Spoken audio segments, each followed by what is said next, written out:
What's going on, guys? It is almost said Thursday, but it is a Wednesday night. We're getting closer to the weekend. I hope everybody is doing well. I'm meteorologist Jonathan Kegges. We are live every Monday through Friday at 9:30 on News 6 Plus and on the News 6 YouTube channel. We talk weather across the entire state of Florida, and when it's hurricane season, as it unfortunately is, we talk tropics. And certainly when there's something out there, we go in depth to separate the trash from the truth, as I like to call it, because there's a lot of garbage out there, and I like to break it down with the science and meteorology. That's what I am. I'm a scientist, I'm a meteorologist, and we all do that. And we have the conversation on what you guys think, what you're thinking out there, and we are going to be talking all about that going forward. Before we get into some of the meat and potatoes of what's going on with Tropical Storm Erin, I do want to talk about the weather that's going on locally across the state of Florida. Now, we broke this down last night that we were going to have some late night storms. And there they are, some lightning storms hanging around I-4. It's nothing too prolific, but certainly there's some thunder and lightning out there. And you see from Daytona Beach, a couple of strikes closer to Edgewater, New Smyrna. There's the strike right there away from the storm.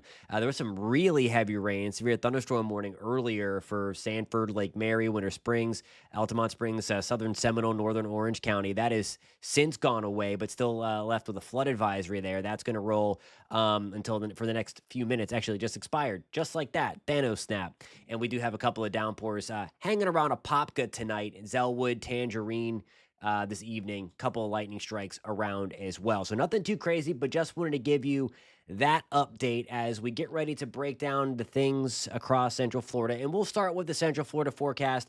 We'll get right into the hurricane. I'll show you the latest track so I don't keep you waiting if you're waiting for that. And then we're going to go in depth on Erin a little bit later on. Tomorrow in Florida, there's going to be a different storm motion, so we are going to talk about that in just 1 second. If you're looking for just a quick Erin update, I'm going to give you that off the top. I don't want to keep you waiting. And I want to be clear about something too. When we talk about Erin on the news station, on News 6, on social media, and on here, I promise you that I'm not talking it to hype it up. I'm talking about it because I want to make sure that you guys are getting some credible information. There's a lot of trends, a lot of windshield wiper with the models going on, as is typical in this stage of a storm's life. And I just want to do my best to separate the noise when it comes to that stuff. I saw articles from local news stations today that literally said, breaking, Erin's track has shifted. It has not. And I'm talking about the official track here. It said that it moved further west. And that's okay if it moves further west for Florida, because there's still the escape route for Florida. Some of the concerning trends, and it's not really a trend yet, it's just one model run, got it closer to the eastern seaboard like the Carolinas. It's going to be difficult for this to come to Florida. Of course, I'll never say never. The fat lady has not sung yet. It's obviously not really even gotten going, and it hasn't obviously made the turn north. But there's no scientific data right now that would suggest that Florida is on the table for a landfall. Rip currents, big swells, high surf, of course, that's coming.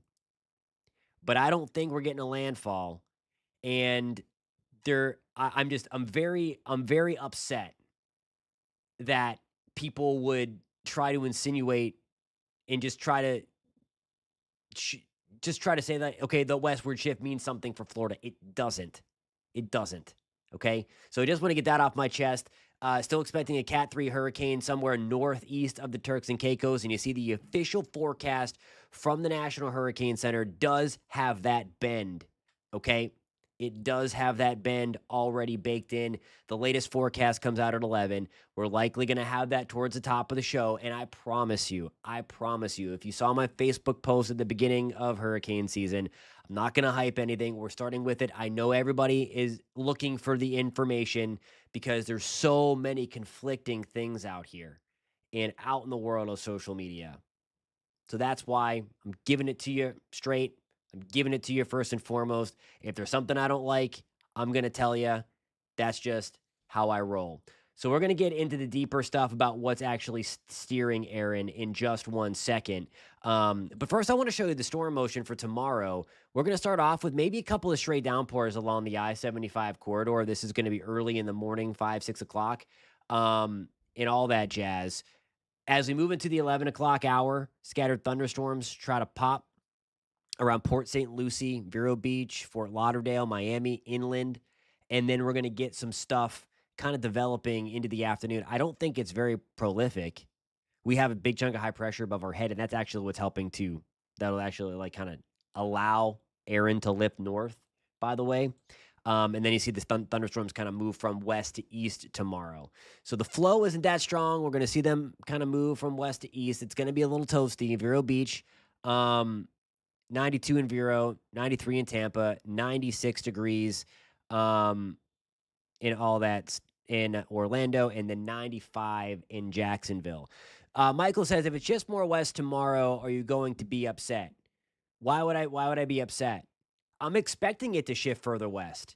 I am, and it doesn't matter for Florida. I've been saying that it doesn't matter. It's a short-term thing. Models struggle at this stage in the game because it doesn't know the environment out there, and the environment is trash for the storm. That's a good thing for us, but a weaker storm does come west, and once it gets strong, it's going to fling on out of here. So no, I won't be upset. I don't know if you're trying to like imply that am I gonna be upset that like the forecast is not gonna work out, or I don't know what you mean. So if you can elaborate before I go on like tangent rant number 2 tonight. But no, I don't want this thing. I don't want it anywhere near our coast. I don't want it near anybody's coast. So I'm not gonna be upset if it's I want it to get on out of here. I want to stop talking about it.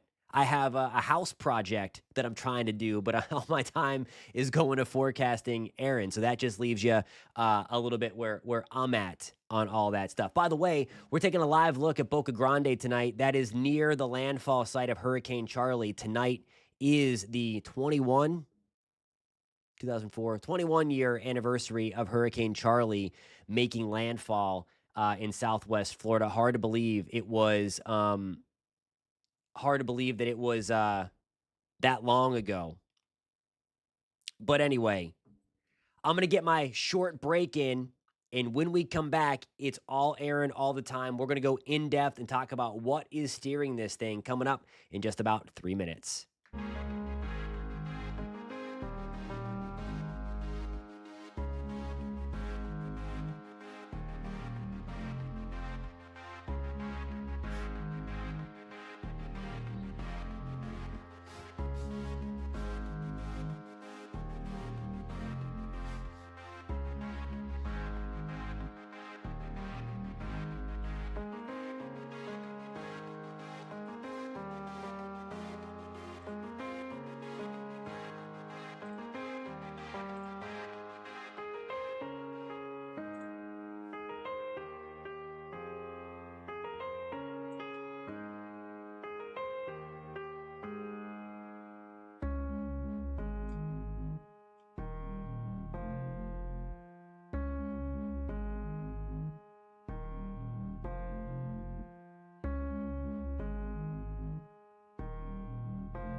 What's going on, guys? We are back. It is going to be all about Erin, and we are going to go in depth with what is steering this thing. Couple of comments that I want to touch on real quick. Whiplash, I don't understand what you mean by that.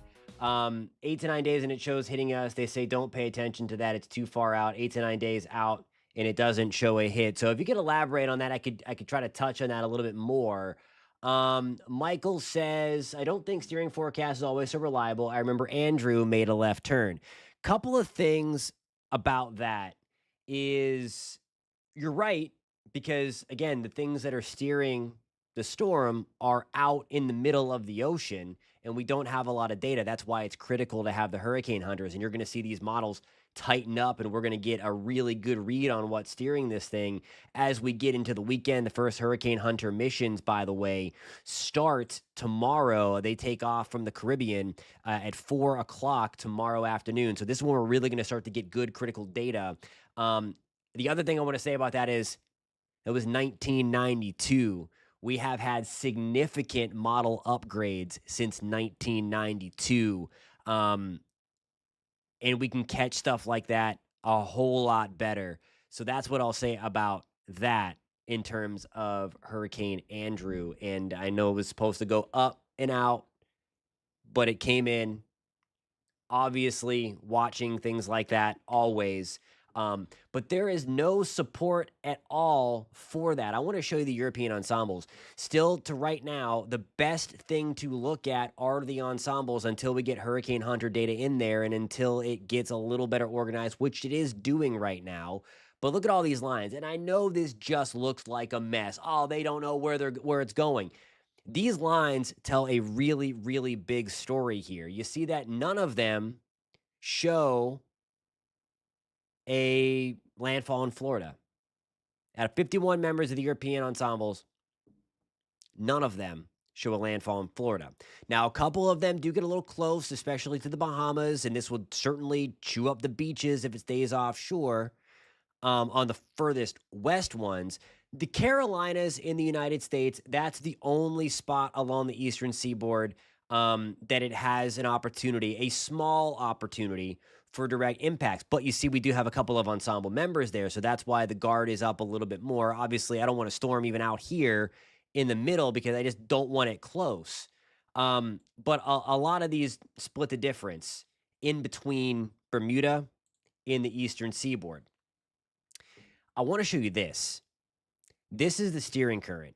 So we're watching a couple of things. I want you to focus on the orange color. The orange is the high pressure. Okay, so that's where the model is putting the high pressure. The green and blue circle north of Puerto Rico, north of San Juan on the map, that is the storm. This is the 12Z Euro. This is what's going to be plastered everywhere because it does have it getting close to the Carolinas. And we're going to talk about why over the next couple of minutes. So here it is in motion. You see it skirting on along.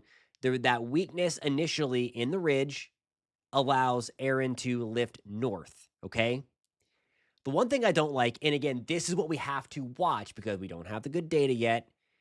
Notice how the orange kind of connects from the eastern seaboard back to the Bermuda High, east of Bermuda. Don't like to see that. We'll see if it's a trend. We're going to look at what happened between the 0Z run and the 12Z run sliding through. But you see, it allows it to get closer to North Carolina in the eastern seaboard. Even at that, though, it still stays out at sea. Okay, that was the wild 12Z GFS run. I believe I have all of my other model stuff up here. So let me find that. We're going to go to the other weather computer. And I want to show you the difference and why that happened. It's a big thing that everybody understands why that shift at the 12Z Euro and then what to look for going forward if this is going to be a trend or not. So this is the upper level pattern. And this was the 12Z run, okay? So the one I just showed you on the other weather computer, all right? So I want you to focus on, I was drawing on there before, that's why there's stuff everywhere. So I want you to focus on that. That's an upper trough, okay? This is our upper high. This is our other upper high. This would be Erin, okay? Notice how we have the bending of this high pressure appendage back towards the northeast. Here is the last night's run. Notice that it's much further out. Whoops, sorry. I don't know why it keeps on doing that. Go. That was last night. That was this morning. Last night, this morning. Last night, this morning. What's happening is that this Canadian trough is slower and not as pronounced in the morning run. If that continues to be the case, then we're going to have an issue where it might try to sneak a little bit further to the west. But in the 18Z, the afternoon run, by the way, it's already kind of come back to the east a little bit. So just keep that in mind, that it's already kind of pushed back a little bit from the model that I just showed you there. So there's that. By the way, if you've been keeping tabs with the new AI model, this is the Google DeepMind model. And all of its 50 members have it staying off the eastern seaboard. This is the best case scenario ever, and I would love all that stuff. Okay, do I need to put somebody in timeout? We use the timeout button on this show, and I'm not saying, like, no one's getting hit by a Cat 5, okay? I'm not saying a Cat 5 isn't out of the realm of possibilities. The atmosphere is very good. The water is very warm out there, but no one's getting hit by it. So we're gonna chill with that. But anyway, so let me see some of these stronger members in here. Let's see what that says. I mean, that's 964, 942. That's really, there's category 4. So I mean, there's some of these members get awfully strong. Cat 4. Let's see if any of them do have Cat 5 in there. So some of these again get pretty rocking. But again, that's fine. It gives a nice ride for the fish. And let's just keep that bad boy, bad girl out at sea. And again, all members of the Google AI DeepMind AI weather model keeps it right in between all land masses. And that's what we like. Alrighty, guys, I have to get another quick break in. Thank you for the conversation. Thank you for all of the comments. After this 3-minute break, we're having a Q&A session for the next few minutes. So please post your comments, questions, if you have them, if you like the show. If you didn't, again, we're here every Monday through Friday. So if you're just finding us for some tropical information, I'd love for you to come back and hang out with us again. We have the great weather conversation. That's why I love the show so much. I'll see you guys in 3 minutes for the sound off portion of the show.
Alrighty, guys. Hope you had a good couple of minutes just hanging out and watching the Tropics Loop. And I want to bring your attention to this, too. Even if you're not in the Central Florida area and you are tuning in, we talk about the tropics all the time, and as it relates to the Atlantic basin, sometimes the Pacific as it relates to the Atlantic side. If you're interested in staying up to date with the tropics, every Monday and as necessary, and today was one of those as necessary days because there's been a lot of chatter, and I mean, no one's like really hyping that part up, but there's been a lot of worry on is this going to do what Irma did, and we kind of had that conversation earlier, so I wanted to kind of uh, put the kibosh on that narrative or on that kind of anxiety. That's what I'm here for. I'm here to calm things down a little bit. Okay. I don't want people freaking out. I don't want that. What is going on? Why I'm fighting some technological gremlins out there. So clickorlando.com/newsletters. It's called the Tropics Watch newsletter, or you can scan that QR code as well on the screen. Really appreciate it if you sign up. Again, it's every Monday during hurricane season, and one came up. One came out today again to talk about that. There may be another one over the next couple of days as we watch Erin. And again, that's all we're doing here. I promise you, as we're talking about this, this is not for clicks. We're here every night, Monday through Friday, 9:30. We're here anyway. There's something out there. We're talking about it, and I just want to make sure that you're getting the best possible information that's out there. Zachary asked, how much ace will this storm possibly have? I've not looked to see like for an ace calculation, but it has an opportunity to really run up the ace score, likely back above average. And we are way, way below average right now in terms of that ace number. So I think by the time that Erin is over, we are going to see us jump back above the average ace. Because by the way, when it comes to tropical climatology, and let me see if I have that graphic on hand, the first hurricane typically forms on August 11th. So, I mean, we're not that far behind. We're going to get that hurricane in a couple of days. The first named storm on June 20th, the first hurricane on August 11th, and then the first major on September 1st. So we are going to be ahead of schedule for the majors. I think this thing is a no-doubter major hurricane. Again, and that's fine. Let's just keep it off of land, please. And so far, we're doing that as well. Also, if you want some more weather information, I just posted a in-depth video on the actual weather channel at just_weather. That's the one that I do some posting there where we have the big weather focus on national and on the tropics, of course, and just had a big Erin update there. It's basically what we just talked about live, but that is there as well if you want to go a little more in depth too, because it was all on Erin. So that is also there for you. Just want to give you guys plenty of opportunity to, if you want the information, to get it. So there's all that stuff. By the way, there's also another little tropical wave. We have another invest tonight. Invest 98, that's down in the Western Caribbean. Those numbers are not correct. I need to update the numbers, but there is the little blob on the western side of the Caribbean. That could end up trying to spin something up. Only a 10% shot right now.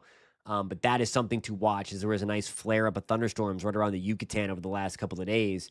And that could get out into the Bay of Campeche, Southern Gulf, and try to do something quickly as it moves toward Mexico. So also watching that. That, of course, has no threat to Florida. Alrighty, guys, I got to start wrapping up. Again, if you're interested, clickorlando.com/newsletter. You can find the Tropics Watch newsletter. There's a ton of newsletters on clickorlando.com, and I visit your inbox every Monday, and I did today as well, and all that stuff. So we'll love it. Thank you a ton for being here. Again, we're here every Monday through Friday at 9:30. If you found the show helpful, please consider hitting subscribe if you are watching on YouTube. If you are watching on New 6 Plus, thank you for doing that. And again, if you don't know about New 6 Plus, it's a free download. You get all these tropical loops that I like to show you, like that. Whoops. Didn't mean to turn the music blasting on like that, but you can see this tropic loop and just kind of hang out and watch that. Alrighty, guys, I have to run and get ready for the 10 o'clock news. We're going to talk much more on Erin. And by the way, If you're in the greater Central Florida area, we're going to have the 11 o'clock advisory from the National Hurricane Center on Erin. If you're interested in seeing that, we'll have that toward the top of the 11 o'clock show. That's WKMG News 6, the CBS affiliate. Hope to see you guys over there at 11 o'clock. Really appreciate the conversation. Really appreciate you taking some time and hanging out with us tonight. Thank you, guys. We'll see you tomorrow, 9:30, or in a few minutes at 10 o'clock. Have a great night. Be safe.